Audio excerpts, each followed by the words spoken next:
ভেনেজুয়েলার president Nicolas মাদুরোকে যুক্তরাষ্ট্রের আটক করার ঘটনায় মধ্যপ্রাচ্যে নতুন করে যুদ্ধের দামামা বাজার আশঙ্কা তৈরি হয়েছে।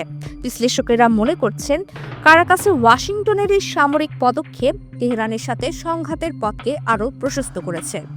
মাদুরোকে ক্ষমতাচ্যুত করার কয়েক ঘন্টার মধ্যে ইসরায়েলি রাজনীতিক ইয়ার লাপিদ তেহরানকে সতর্ক করে বলেন, ভেনেজুয়েলায় যা ঘটছে ইরান সরকারের সেদিকে কড়া নজর রাখা উচিত। এর আগে গত সপ্তাহে ফ্লোরিডায় প্রধানমন্ত্রী বেনিয়ামিন নেতানিয়াহুর সাথে বৈঠকের পর ডোনাল্ড ট্রাম্প ইরানের ওপর নতুন করে হামলার হুমকি দিয়েছিলেন।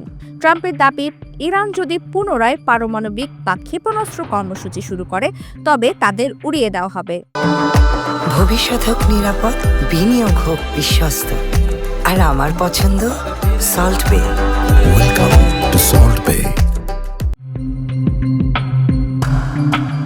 কাতার ভিত্তিক সংবাদ মাধ্যম আল জাজিরাকে ন্যাশনাল ইরানিয়ান আমেরিকান কাউন্সিলের প্রেসিডেন্ট জামাল আবদি বলেন, এই নতুন অরাজকতা যুদ্ধকে আরও অনিবার্য করে তুলছে।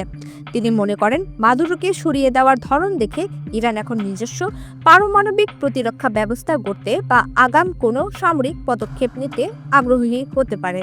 সেন্টার ফর ইন্টারন্যাশনাল পলিসির বিশেষজ্ঞ নেগার মোর্তাজাভি মনে করেন, ট্রাম্প আসলে পূর্ণ আত্মসমর্পণ চান। তেহরান এ ধরনের কোনো শর্তে আলোচনায় আগ্রহী নয়। ফলে কূটনীতির পথ রুদ্ধ হয়ে এখন সরাসরি সংঘাতের পথ উন্মুক্ত হয়েছে। ভেনেজুয়েলা ও ইরান দীর্ঘদিনের ঘনিষ্ঠ মিত্র। সিরিয়ায় আসাদ সরকারের পতন এবং লেবাননে হিজবুল্লাহর দুর্বল অবস্থার পর মাদুরোকে হারানো ইরানের জন্য বড় ধাক্কা হবে। গত জুড়ে ইসরায়েল ইরানের উপর হামলা চালিয়ে শীর্ষ সামরিক কমান্ডার ও বিজ্ঞানীদের হত্যা করার পর পরিস্থিতি উত্তপ্ত ছিল। রিপাবলিকান কংগ্রেস সদস্য মার্জরি ট্রেলর গ্রিন এক পোস্টে ইঙ্গিত দিয়েছে, ভেনেজুয়েলার তেলের নিয়ন্ত্রণ নিতে পারলে ইরান যুদ্ধের সময় জ্বালানি বাজারের ঝুঁকি সামলানো সহজ হবে।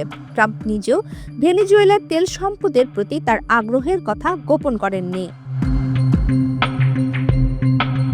তেহরান ও কারাকাসের প্রতিক্রিয়া। ইরান এই ঘটনাকে বেআইনি আগ্রাসন আখ্যা দিয়ে জাতিসংঘের হস্তক্ষেপ চেয়েছে।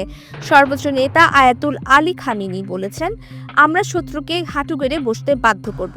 এদিকে ভেনেজুয়েলার ভারপ্রাপ্ত প্রেসিডেন্ট ডেলসি রদ্রিগেজ এই অভিযানের পেছনে জায়নবাদী শক্তির হাত রয়েছে বলে দাবি করেছেন। ট্রাম্প পাল্টা হুমকি দিয়ে বলেছেন, রদ্রিগেজ মার্কিন দাবি না মানলে তাকে মাদুরোর চেয়ে বড় মূল্য দিতে হবে। বিশ্লেষকদের একাংশ মনে করছেন, ভেনেজুয়েলায় যদি মার্কিন বাহিনী দীর্ঘমেয়াদে আটকে যায় তবে হয়তো ইরানের সাথে বড় কোনো যুদ্ধ এড়ানো সম্ভব হতে পারে। তবে ট্রাম্পের বুটস অন দ্য গ্রাউন্ড বা স্থল অভিযানের হুমকি ল্যাটিন আমেরিকা ছাড়িয়ে মধ্যপ্রাচ্যেও এক গভীর অনিশ্চয়তা তৈরি করেছে। প্রমিতি কিবরিয়া ইসলাম, বাংলাদেশ প্রতিদিন।